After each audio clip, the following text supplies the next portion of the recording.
Hi, in this lesson we'll be talking about motion blur. Motion blur is poorly understood by many visual effects artists, and yet high quality motion blur is crucial to believable renders of moving objects, so I think it's worth spending some time on the subject. I'll cover some history and theory first, and then we'll dive into some practical examples.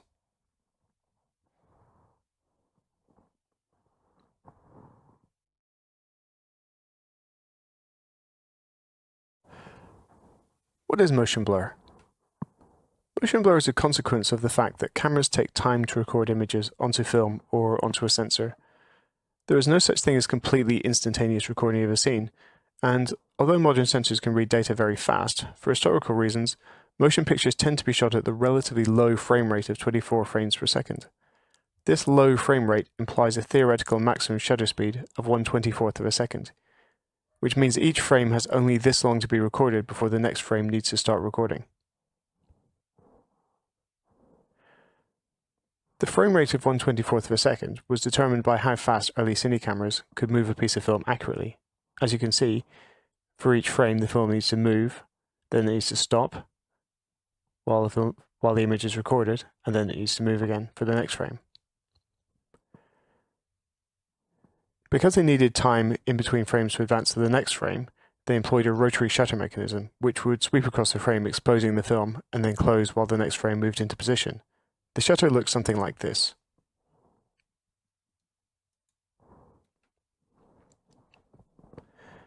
As you can see, the shutter is made of a semicircular piece, and in fact, there are two semicircular pieces. Let me change this to a different angle, and you'll be able to see that. And they rotate around a common axis. So the angle between the two plates determines the duration of the exposure. The longest possible exposure time for a frame would be when the plates were sitting right on top of each other. So that would be 180 degrees. So this would cover the film for half of the time. And sometimes you'll hear visual effects artists talk about shutter angle, and that refers to the angle between the two plates. So 180 degrees, which we're looking at right now, is wide open, and that's generally accepted as the default for motion picture production. In Houdini terms, that would be a shutter time of 0.5 of a frame set on the camera.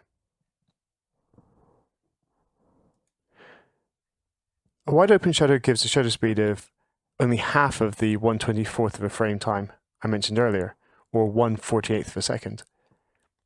If you've ever done any still photography, you'll know that 1/48th of a second is a fairly low shutter speed, and that it's actually quite difficult to handhold a camera and avoid seeing camera shake at a speed that low.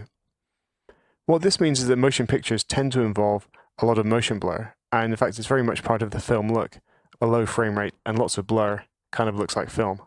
When you see video shot with a higher frame rate and correspondingly less blur, it'll tend to look kind of like a TV drama. We're used to seeing that type of material at much higher frame rates because TV has historically used an interlaced system in which half frames are alternated at frame rates of 50 or 60 fields per second. If I change this to 90 degrees, this is giving us half of the exposure time, so it's 1/96th of a second, and it's a quarter of a frame exposure for each frame. So this would tend to give us a much choppier look with less motion blur. You'll sometimes see a narrower shutter angle used like this for special effects. For example, in war films, you'll typically see a low shutter angle, which makes it much harder to track moving objects and tends to make the chaos of battle kind of seem more intense.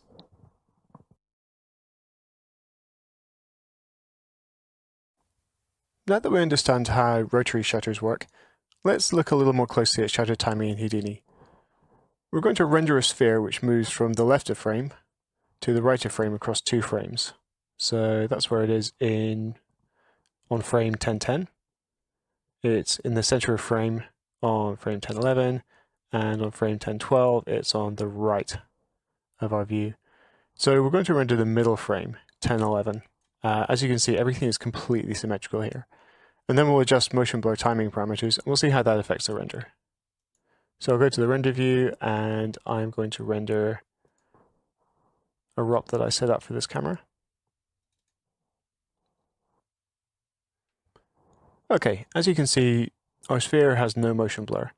And if I flip back to the scene view, we can see that it's in the same place. It's right in the middle of frame. There are two main parameters in Houdini which control shadow timing. One of them is on the camera, and the other one is on the Manta ROP. So I'm just going to jump into the ROP and enable motion blur with the Allow Motion Blur button. And then I'll go back to the camera. Okay, on the camera we have shutter time. This controls how long the shutter is open for. The camera comes set to a default of 0.5, and that's 0.5 frames, which, as you remember, is the same as the standard shutter angle of 180 degrees. So if I reduce that to 0.25 frames, you will see that the motion blur streak becomes half as long. And I'll set that back to its default.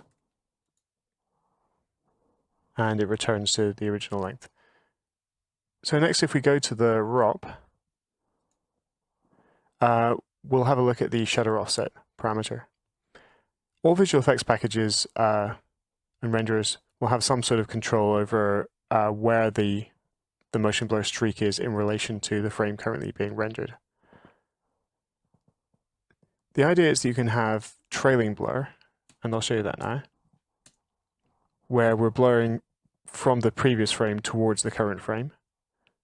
We can have centered blur, or center on frame blur, as it's sometimes known, in which we're blurring symmetrically around the current frame.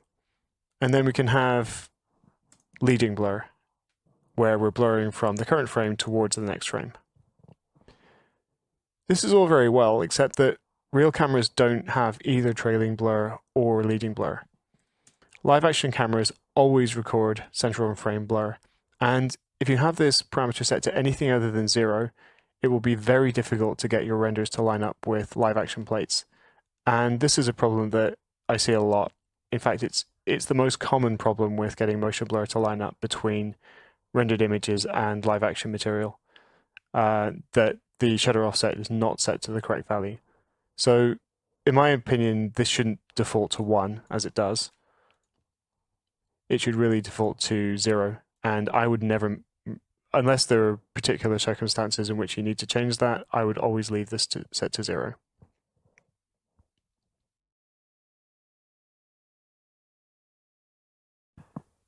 When I'm trying to understand and debug motion blur issues, I often find that it really helps to sketch out a timeline centered on the current frame.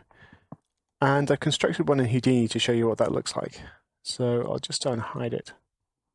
There we go. As you can see, this goes from -1 frame to +1 frame, and it's relative or centered on the current frame, which I've denoted with F. I've marked this timeline in quarter frames, so you can see that we go from -1 to -0.75, -0.5, -0.25, 0, plus 0.25, plus 0.5, plus 0.75, and plus 1. And you can see that I've marked trailing blur and leading blur, so you see what those look like relative to centered blur. And that when we're looking at centered motion blur, if we have a shutter time of 0.5 of a frame, half a frame, or 180 degrees, as you can see there, that means that we're blurring from -0.25 of a frame to +0.25 of a frame. So this is the entire amount of time that we're considering for motion blur. We don't need to worry about anything out here or anything back here. We're really just concerned with this region.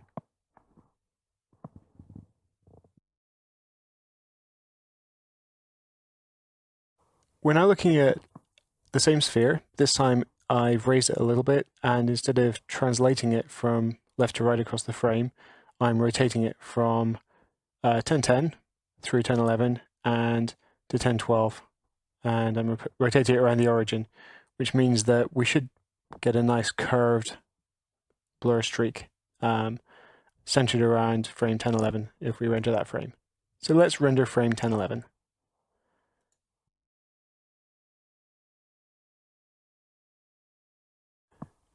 In order to produce motion blur, renderers need to evaluate the scene geometry at different points in time, from when the shutter opens until it closes. These points in time are called motion samples. And the key to good motion blur is supplying the renderer with correct data at each sample. The mantra ROP has two parameters for time samples. These determine how many copies of the scene geometry will be passed to mantra between the time when the shutter opens and the time when it closes. Mantra will blur linearly between each of these samples. One setting, X-form time samples, is for transforms at the object level, and the other is for deforming geometry, for example at the SOP level. And depending on the type of movement in your scene, you might want to set them to the same value or to different values. Right now we're rendering a sphere which is rotating around the origin at the object level, but it isn't changing at the geometry level. So if I increase geotime samples, it re-renders, but nothing changes. But if I increase the X-form time samples, we'll start to see some blur. First, it's very angular, but as I increase the number of samples, it will become increasingly smooth. If we get up to 7, 8, or 9, it's pretty smooth. The exact number of samples will depend on the type of motion you're rendering, and in particular how much curvature you need to see. For example, rotating helicopter blades might need many transform samples, but moving sparks will need far fewer geometry samples. High numbers of samples will take longer to generate and more RAM to store during rendering. So there's always a compromise to be struck. I generally find that 5 samples is a good starting point for most cases. I like to use odd numbers because that guarantees that one sample will be exactly on the frame when you have central on frame blur. So you see that with 4 samples, the blur doesn't pass through the sphere, which is actually here. It's kind of more obvious with 2. If you look at 2 samples, the sphere, the central frame is actually here, but it's just blurring directly between these 2 points. If I take this up to 5, we'll see that it's blurring through the sphere, but we're getting a reasonable amount of curvature. And if this was something fast moving like a spark or a grain of dust, it would probably look fine. The other reason I like to go with 5 samples is because 5 samples of motion blur mean that each subframe is exactly 0.125 of a frame. It means you get 8 motion samples per frame. And the way the numbers work out, it means that you never need more than 3 decimal points of precision in order to store those samples. So when you get into more advanced topics like caching subframes in order to produce good motion blur, it makes everything much easier to work out.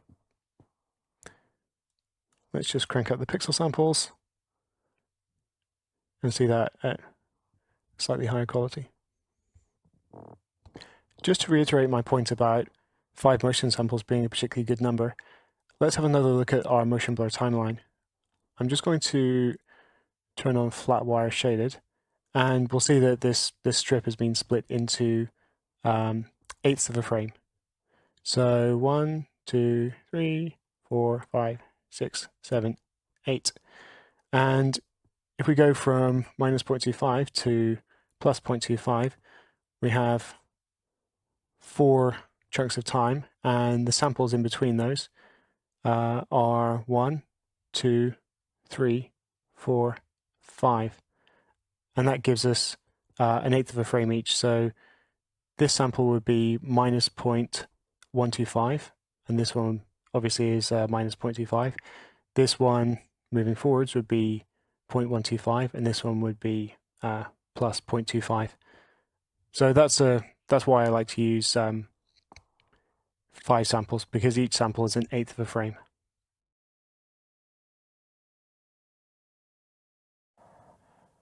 When the shutter in a real camera opens and closes, it takes a little time to do so, and this means that the beginning and end of the motion blur streak tend to be less opaque than the central portion, where the shutter is fully open.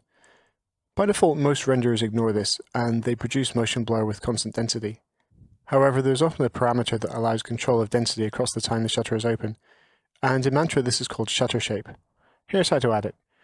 In the Mantra ROP, I'll go to the gear wheel icon and click on it. I'll get to Edit Parameter Interface, and if I go to Render Properties and start typing SHUT and hit Enter, it'll filter for that string, and I see that there's a shutter shape parameter. If I right click and hit Install Parameters, I see that that's under the Sampling tab on the ROP, and I'll hit Accept. So now if I go down to the bottom, I'll see that we have this standard Houdini ramp where I can add knots,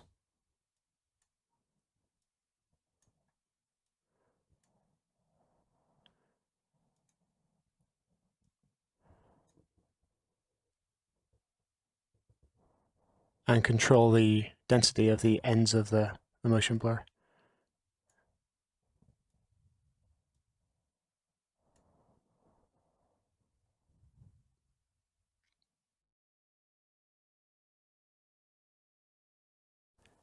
As 3D artists, we tend to think about frames as integer numbers, because that's how they're generally presented in 3D packages like Houdini.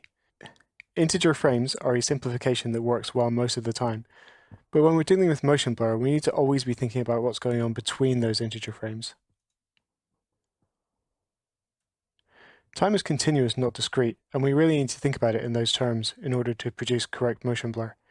It's no good having an animation that looks great in every frame, but has no data between the frames. So let's get into this topic by rendering this piece of rubble.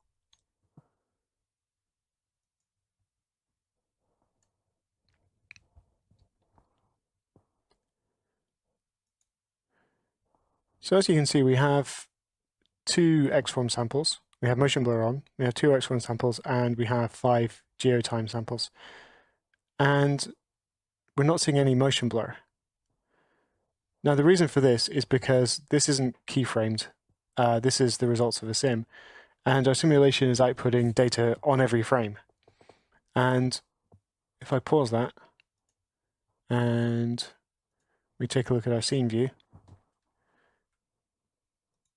so frames all look good, but if I look in between the frames by opening up the global animation options panel and turning off integer frame values and putting, say, 0.125, which is 1/8 of a frame, into our step, and then stepping forwards through the timeline, we'll see that we're stepping on floating point frames, but we're only getting movement on whole frames. And because these fractional frames contain no useful data for Mantra, it's unable to motion blur. So I'll just set that back to integer frames, and we'll dive into our render rubble object. And then we'll append a time blend node. The time blend is a node that knows how to interpolate whole frames to produce meaningful data on integer frames. I'll just go back to this.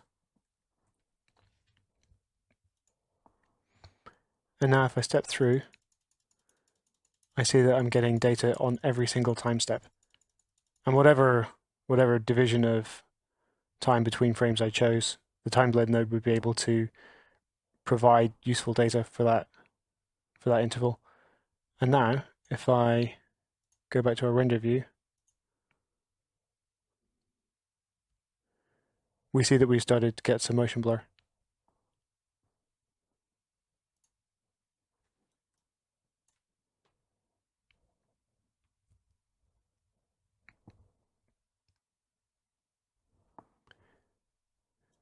So time blend is able to interpolate the motion of a variety of things. It's great with rigid bodies. It's even great with particles if you have an ID attribute cached. And these days you can even use it for volumes, which is pretty cool. And we'll get into that later on.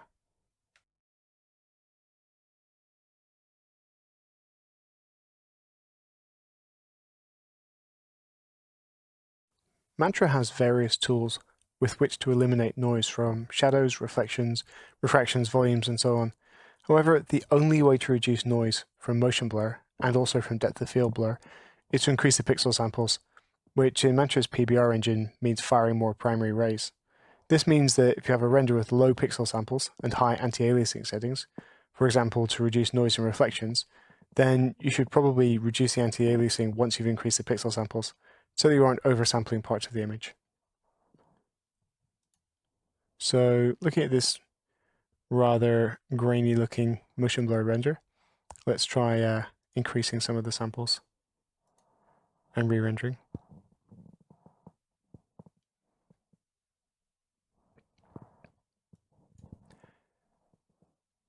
As you can see, it doesn't really make too much difference how high I raise the max ray samples.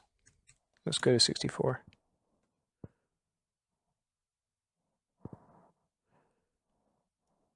And same with the min ray samples.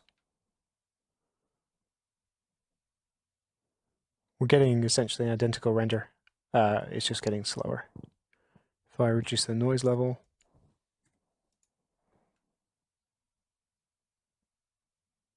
it's still very, very grainy. So let's put these back to their defaults. 1, 9, and 0.01. And we'll change the pixel samples to 12 by 12, which is probably excessively high. And we'll see that that noise gets cleaned up right away.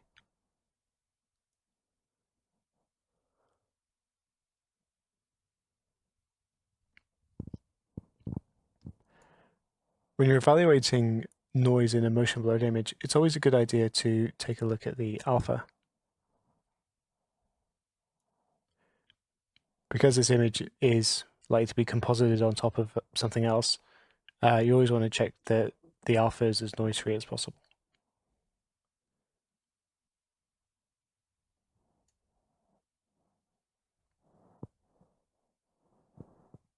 And that's looking pretty good. I'll just set this back to 6 by 6. Now, while we're on the subject of noise and motion blur, one render optimization worth knowing about is motion factor. So if we go to dicing, if we look at this parameter here, motion factor, this is a setting that allows Mantra to dynamically reduce shading quality on fast-moving objects. The idea is that if something's moving fast enough, because everything's so motion blurred, you won't notice that it's being shaded with less detail.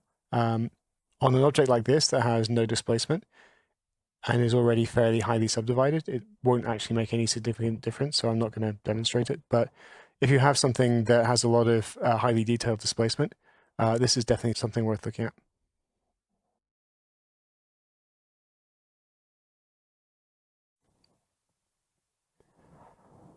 The most common cause of problems with motion blur is missing or incorrect interpolation between frames. And as I showed you earlier, and which I'll just cover again, the simplest way to debug this is to go to the Global Animations options dialog and disable integer frames, and then choose a step size of less than 1 frame. So we're going to go with 0.125, and if I close that, then we can step through on subframes.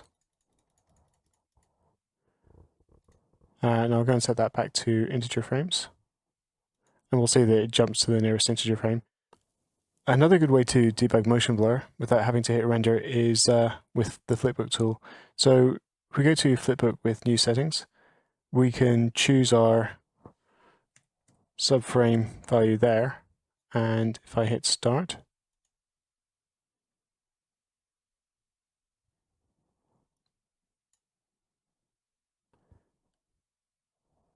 we'll see that the flipbook is now happening on subframes. It'll just take a little while for our rubble to enter frame. There it is. Now, if you see this twitching or glitching between frames, then you're guaranteed to have something broken in the motion blur.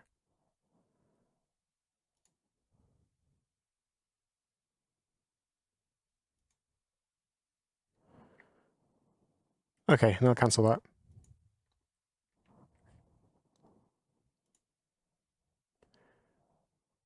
So something else we can do with the flipbook tool, if I set the increment back to 1, if we go to effects, we can enable motion blur, and we can choose the same settings that we use in our Mantra ROP. So the shutters from the camera, it's 0.5, and we'll choose centered on frame and hit start.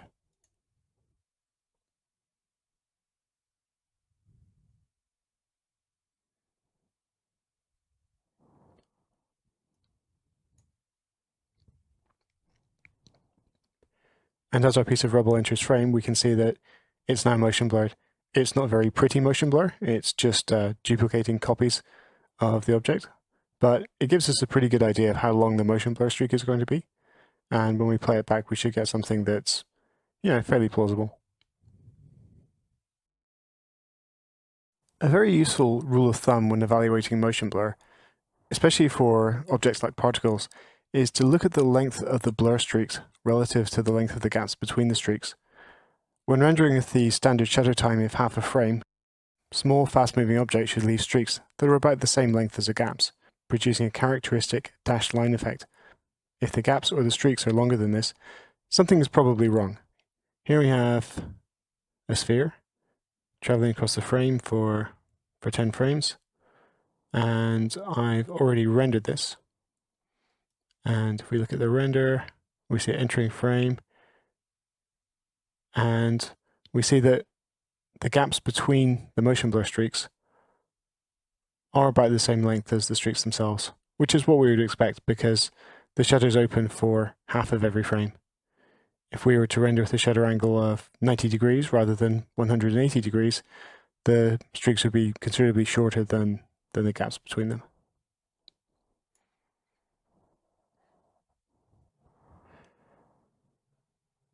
Something that often trips people up with motion blur is camera motion blur. Camera motion can and generally should be blurred. However, this can sometimes cause fast-moving objects to appear to have little or no motion blur. Here's a piece of rubble. It's actually the same sim that I rendered out earlier. But this time I've animated the camera to follow it, so it's keeping the rubble itself approximately centered.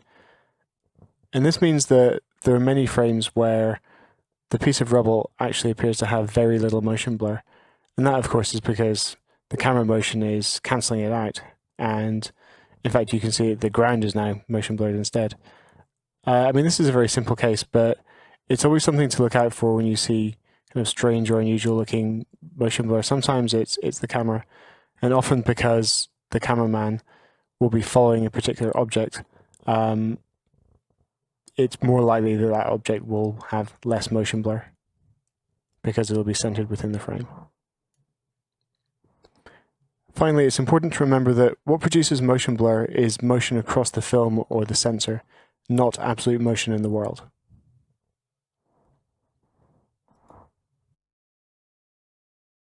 Well, that concludes our lesson on motion blur. I hope that has helped to demystify somewhat a topic that people often find confusing in visual effects. I'll see you in the next lesson.